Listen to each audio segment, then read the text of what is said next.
I've meant to send a city in the corner of this dusty land, just wait for the rain, like the ripples turning into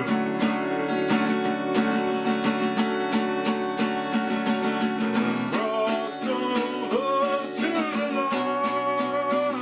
One must embrace the dark, embrace the dark, cross over to the line. I don't know the name. After just going through a whole bunch of names, we decided it's just something that I think is a very childish thing. We're all obsessed and fascinated by space. I mean, I think a lot of us kids are.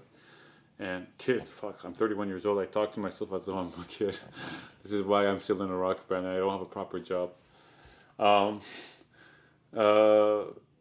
Yeah, the name, I guess we went through a whole bunch of names and finally, like, Hypernova just really, really stuck with me, and it's just something I felt represented the band. It's like when a star dies on itself and the energy released from the implosion. I mean, I felt like we were going to be a big, sort of explosion on the underground scene back home. I really, really wanted to do something that, I really wanted to prove myself that, we were capable of doing, as well as any other artist outside of Iran, because I always thought to myself, why don't we have any like amazing artists, in this genre of music coming from Iran? We should be the ones who come and represent or at least pave the way, at least start something, at least get this engine going.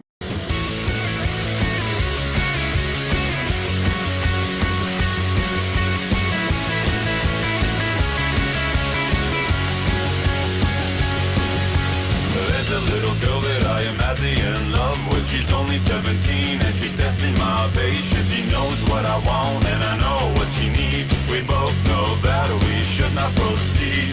Father, please forgive me for I've sinned again. Oh, and again, and again, and again, and again, and again. She's a victim of the times. Daddy's trying to find a way to keep his baby in line. He's got it all figured out. Keep her locked in the house that you won't see. I don't think I've ever played a cooler show than the underground shows I've played in Iran, because the level of excitement and adrenaline that everyone had, the fear of being caught any moment by the authorities, would add this excitement, and people would come and dance their asses off. They would, like, every dance was as though it was your last dance, and it just added this exciting element. And it's this cliche of, live every day like it's your last. I mean, that was like party every party like it was your last.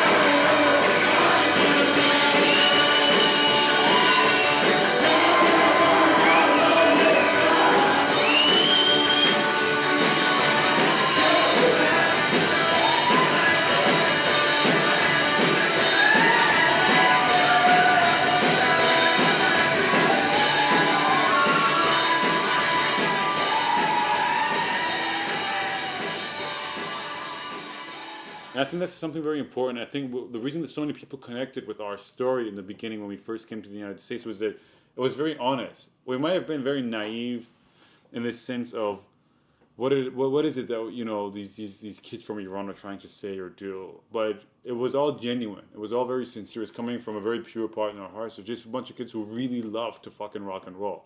There wasn't anything more. But after we got some attention, obviously our egos started getting bigger. We started believing the hype about ourselves. Even though we sort of secretly knew that we still sucked, we started believing about all this hype, and it started getting to our head. And at one point in my career, when I was living in Los Angeles, I turned into the biggest asshole in the world. And it was just, I turned into this monster that I had always dreaded in my life. And when looking back on it now, yes, I'm disappointed about like a lot of things that I did, a lot of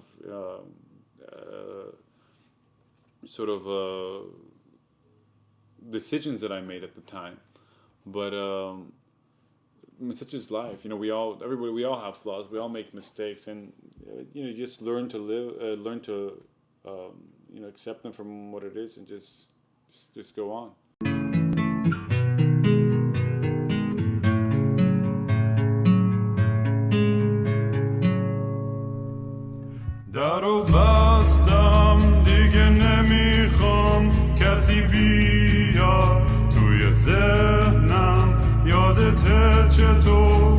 مثل شاخ و برگ می رفتیم توی هم پل چوبی سر رامه تا آتیشش بزنم منم پاهای سنگینم و روی دوشم میبرم.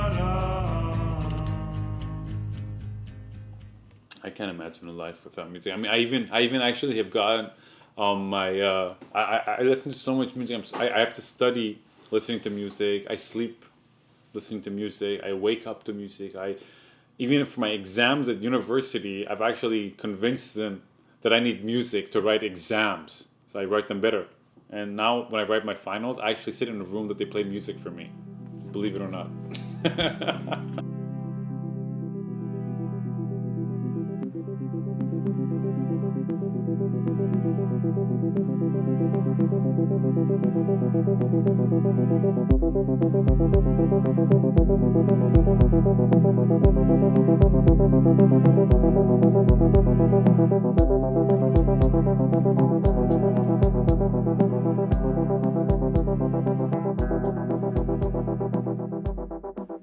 But there's also this, side where you really do wonder, like, how can I make a living out of this? And this is, I think, a lot of artists always ask themselves. And that's one of the reasons that I've ended up in Toronto.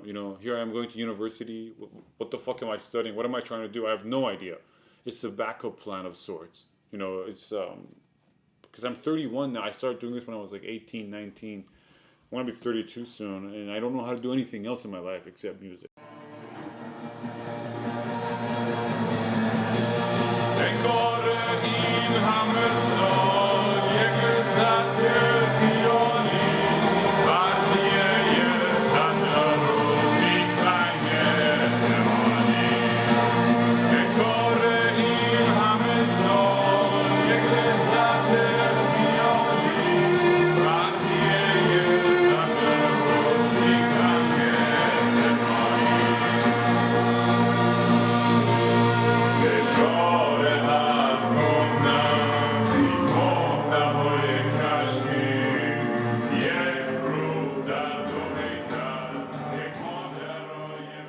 It's really funny because right now I work at a hair salon, believe it or not, and I'm just a receptionist, and I just sit there, And a couple, several months before, a year or two before, I was on a stage in front of thousands of people, signing autographs, taking pictures, and now I'm just like a schmuck, nobody, just sitting behind the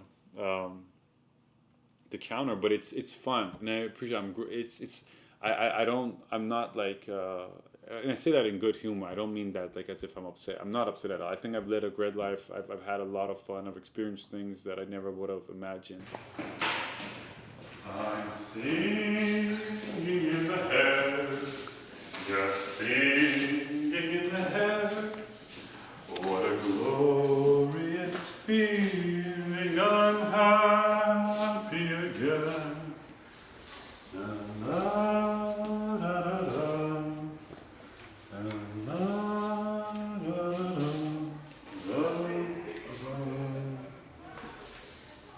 Yep, so this is what has become of me and my ultimate quest for rock and roll. This is where I end up. I've seen a lot of crazy things, but this is what life is all about. It's just about the ups and downs, as cliche as that sounds. Everybody goes through, good times and bad times. I don't even consider this bad times. It's just, it's discipline. That's what it is for me, actually. I need to be disciplined. So anyway, I sort of view this as me meditating in some mystical, sort of spiritual temple. And I'm just doing this to find out who I really am.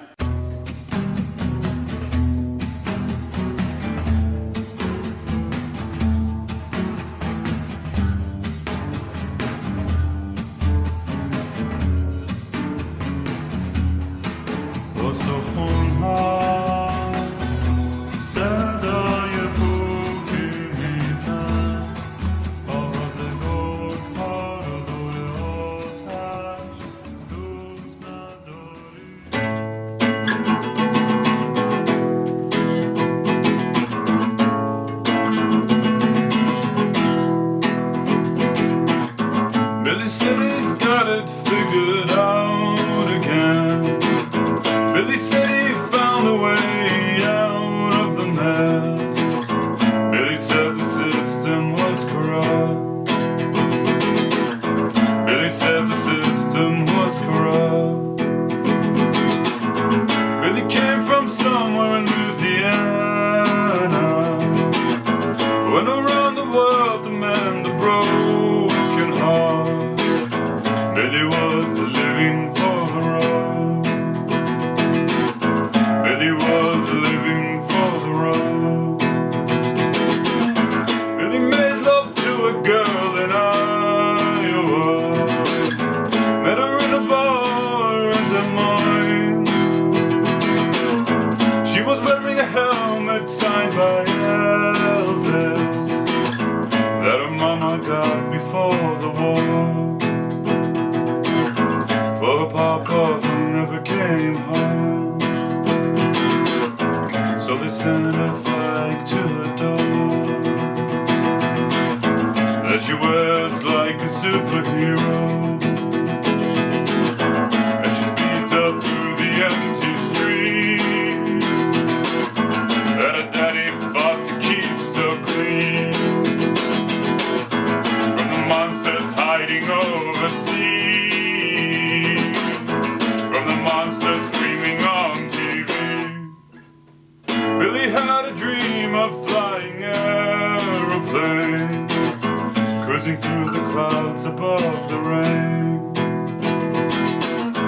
Billy didn't want to drop no atom bomb. Billy just wanted to write a song for a girl he met in Iowa. Billy never saw her face again. Billy never was the same again. And every time he sees another flag, just remembers the story of her dad and the helmet